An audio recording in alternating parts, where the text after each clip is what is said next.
myself Dr. Sunita Pandey, associate professor in economics, SK government girls college Sikar. आज की इस video में हम मनी के बारे में पढ़ने जा रहे हैं। Money, nature, scope, function and importance of money. मुद्रा अर्थव्यवस्था का वह जड़ जिसके बिना हम आज के युग में जीवन की कल्पना भी नहीं कर सकते हैं। मुद्रा जब तक नहीं थी तब भी इस अर्थव्यवस्था में आपसी लेन देन यानी विनिमय का कार्य संपादित किया जाता था और उस समय पर बार्टर एक्सचेंज यानी वस्तु विनिमय के माध्यम से विनिमय का कार्य किया जाता था, जिसका अभिप्राय यह है कि एक वस्तु के बदले में दूसरी वस्तु का आदान प्रदान किया जाता था। परंतु इस बार्टर एक्सचेंज में कुछ प्रॉब्लम्स आने लगी थी, जिसकी वजह से मुद्रा का आविष्कार करना पड़ा।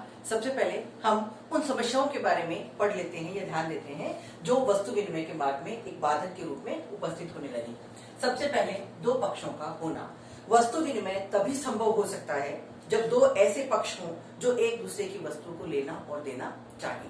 यदि दो पक्ष ऐसे नहीं होंगे तो विनिमय का कार्य संपादित नहीं किया जा सकता। इसी प्रकार से वस्तु की विभाजनशीलता, अर्थात एक व्यक्ति ऐसा है जिसके पास में कोई इस प्रकार की वस्तु है जिसे विभाजित करना संभव नहीं है। उस व्यक्ति को उसके पास देने के लिए केवल एक वस्तु है, लेकिन उसको बदले में तीन तरह की वस्तुएं चाहिए और वो तीन वस्तुएं किसी एक व्यक्ति के पास उपलब्ध नहीं है बल्कि तीन अलग अलग लोगों के पास में उपलब्ध है। मान लीजिए कि एक व्यक्ति के पास में एक गाय है और उस व्यक्ति को गेहूं, दूध और कपड़ा, ये तीन चीजें बदले में चाहिए और ये तीन चीजें तीन अलग अलग लोगों के पास में है, परंतु उसके पास देने के लिए जो वस्तु है उस वस्तु को विभाजित करना संभव नहीं है। तो ऐसी स्थिति में भी विनिमय का कार्य करना बहुत मुश्किल या कहें कि असंभव हो जाता है।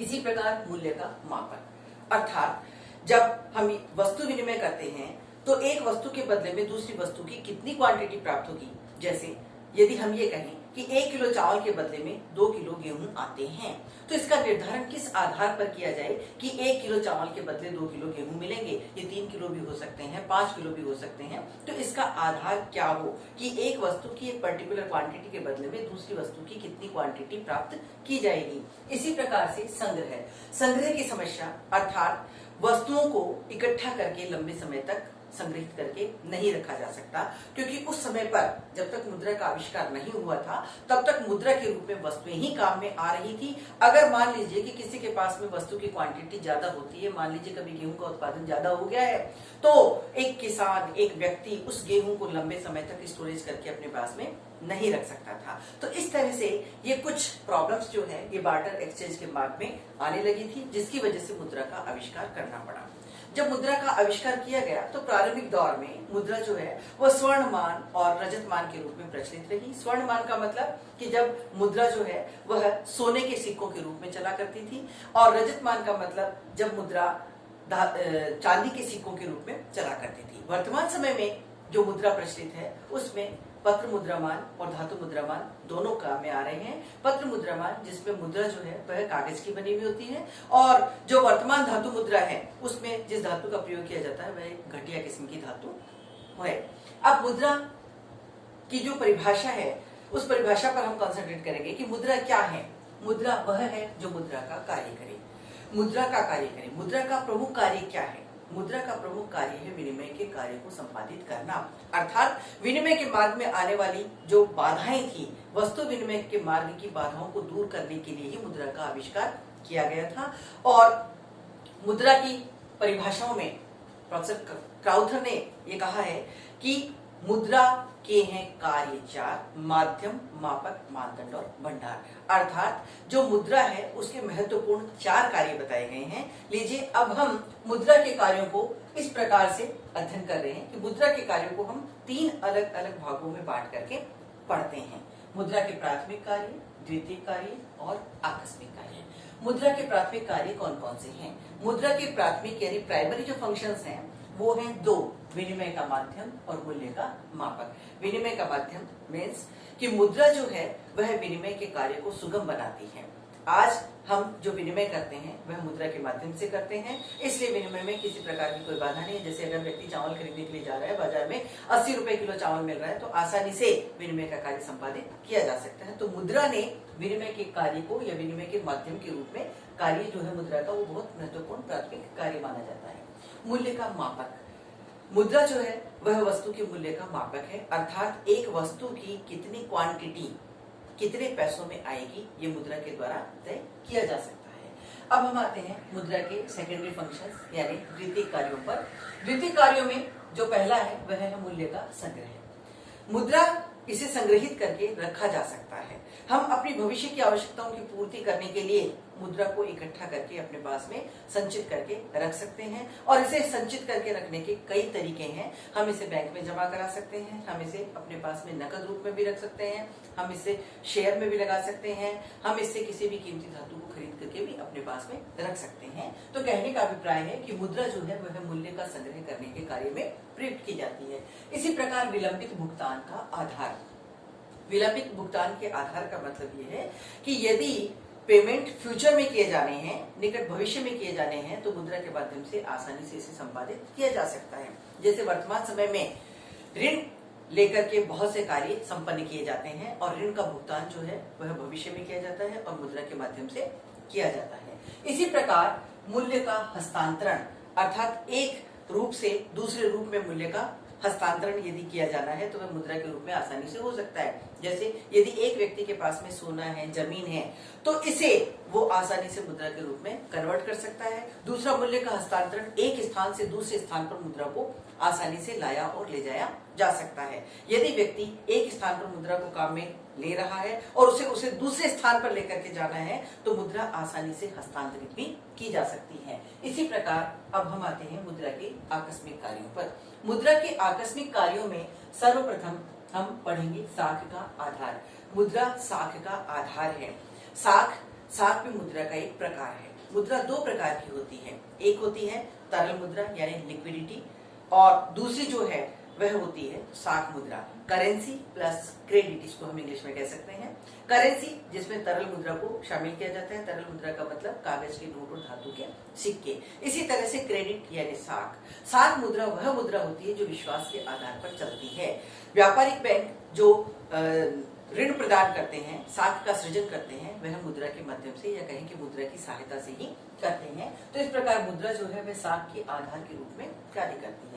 राष्ट्रीय आय के वितरण का आधार। राष्ट्रीय आय का वितरण, उत्पत्ति के विभिन्न साधनों को जो आय प्रदान की जाती है वह मुद्रा के रूप में ही प्रदान की जाती है।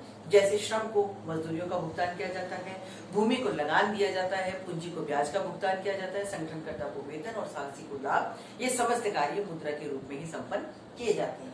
इसी प्रकार उपभोक्ताओं व उत्पादकों के द्वारा साधनों का सर्वोत्तम उपयोग। उपभोक्ता और उत्पादक साधन का सर्वोत्तम प्रयोग मुद्रा के आधार पर ही कर सकते हैं। जैसे उपभोक्ता का मेन जो ऑब्जेक्ट होता है, मुख्य लक्ष्य होता है, वो होता है हाउ टू मैक्सिमाइज यूटिलिटी, अर्थात सीमित साधनों के द्वारा एक उपभोक्ता अपनी उपयोगिता को अधिकतम करना चाहता है और उपयोगिता को अधिकतम करने के लिए वह उस वस्तु से प्राप्त होने वाली सीमांत उपयोगिता और उस वस्तु के लिए चुकाई जाने वाली कीमत के अनुपात को देखता है।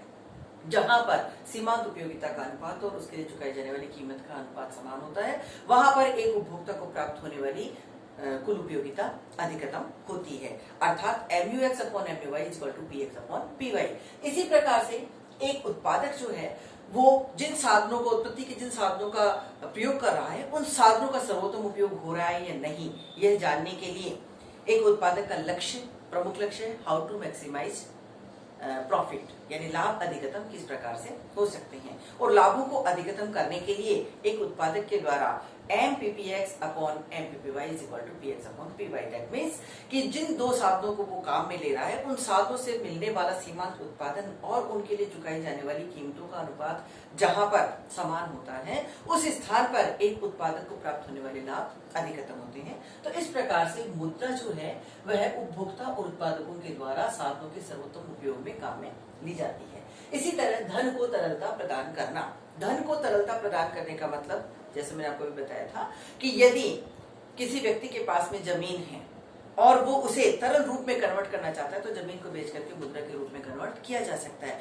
यदि किसी के पास में गोल्ड है, सोना है, तो उस सोने को बेच करके मुद्रा को तरल रूप में कन्वर्ट आसानी से किया जा सकता है। तो इस प्रकार से आप लोगों ने देखा कि मुद्रा के कार्यों को प्रमुख रूप से प्राथमिक कार्य, द्वितीयक कार्य और आकस्मिक कार्य, इन तीन भागों में विभाजित करके हम अध्ययन करते हैं। अंत में पुनः मैं यही कहूंगी कि मुद्रा के मुख्य रूप से चार कार्य माने गए हैं: माध्यम, मापक, मानदंड और भंडार और मुद्रा के आविष्कार ने वस्तु विनिमय की समस्त कठिनाइयों को दूर कर दिया है। जब मुद्रा का आविष्कार हुआ था और प्रारंभिक थ्योरी जो मुद्रा से रिलेटेड आई थी, प्रतिष्ठित अर्थशास्त्रियों के द्वारा जो प्रतिपादित की गई थी, उस समय पर मुद्रा को बहुत ज्यादा महत्व नहीं दिया जाता था अर्थव्यवस्था में, और ये कहा जाता था कि money is demanded only for transaction purpose, अर्थात मुद्रा जो है केवल सौदा उद्देश्य की पूर्ति के लिए मांगी जाती है। अर्थात मुद्रा का कार्य केवल विनिमय के कार्य को संपन्न करना है, इससे ज्यादा अर्थव्यवस्था में मुद्रा की कोई भूमिका, मुद्रा का कोई कार्य नहीं होता है। फिशर ने क्वांटिटी थ्योरी में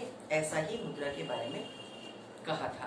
लेकिन इसके पश्चात जब नव प्रतिष्ठित संप्रदाय आया और उन्होंने मुद्रा के बारे में अपनी विचारधारा प्रस्तुत की, तो उन्होंने मुद्रा के महत्व को थोड़ा सा और विस्तृत करते हुए कहा कि मुद्रा केवल सौदा उद्देश्य की नहीं, बल्कि सौदा और सतर्कता दोनों उद्देश्यों की पूर्ति के लिए मांगी जाती है। अर्थात मुद्रा केवल खर्च करने के लिए नहीं मांगी जाती है, बल्कि मुद्रा को अपने पास संचित करके भी रखा जा सकता है, और ये कार्य सतर्कता उद्देश्य की पूर्ति के लिए संपन्न किया जाता है। अर्थात व्यक्ति अपने भावी जीवन की आवश्यकताओं की पूर्ति करने के लिए मुद्रा को अपने पास में संचित करके रखता है। इसके कुछ समय पश्चात मुद्रा की मांग के जो उद्देश्य हैं उनमें और थोड़ा सा विस्तार किया गया। प्रोफेसर केन्स ने मुद्रा की मांग के उद्देश्यों को विस्तृत करते हुए इसमें सौदा, सतर्कता और सट्टा उद्देश्य को भी शामिल कर दिया। वर्तमान समय में मुद्रा का जो स्वरूप हमें दिखाई दे रहा है वो कुछ विचार नहीं है। ये मुद्रा जो निर्जीव है, जिसे मनुष्य ने अपनी समस्याओं के समाधान के लिए जिसका आविष्कार किया था, आज वही मुद्रा जो है वो हमें अर्थव्यवस्था में कुछ बुरे कार्यों की ओर प्रवृत्त होते हुए भी दिखाई दे रही है। कहने का अभिप्राय ये है कि आज का मनुष्य जो है वह मुद्रा के लिए एक अंधी दौड़ में शामिल होने लगा है। आज के मानव की थिंकिंग हो गई है कि बाप बड़ा ना भैया, सबसे बड़ा रुपया। रुपया जो निर्जीव है, मुद्रा जो निर्जीव है, जो स्वयं चल नहीं सकती है, आज दुनिया उसके पीछे भाग रही है। मुद्रा जिसका एक समय पर महत्व केवल विनिमय के माध्यम के रूप में देखा जाता था, आज वही मुद्रा सर्वोपरि हो गई है। मुद्रा में कोई बुराई नहीं है। मुद्रा में ये बुराइयां समय के साथ मानव के द्वारा ही डाल दी गई है। अर्थात हमने जरूरत से ज्यादा मुद्रा को महत्व देना शुरू कर दिया है। इस वजह से मुद्रा महत्वपूर्ण वस्तु होते हुए भी इसमें कुछ बुराइयों का समावेश होना शुरू हो गया है। लेकिन कुल मिलाकर के हम ये कह सकते हैं कि मुद्रा अर्थव्यवस्था में एक महत्वपूर्ण चर है, जिसके बिना किसी भी आर्थिक क्रिया को संपादित करना या किसी अर्थव्यवस्था का संचालन करना संभव प्रतीत नहीं होता है।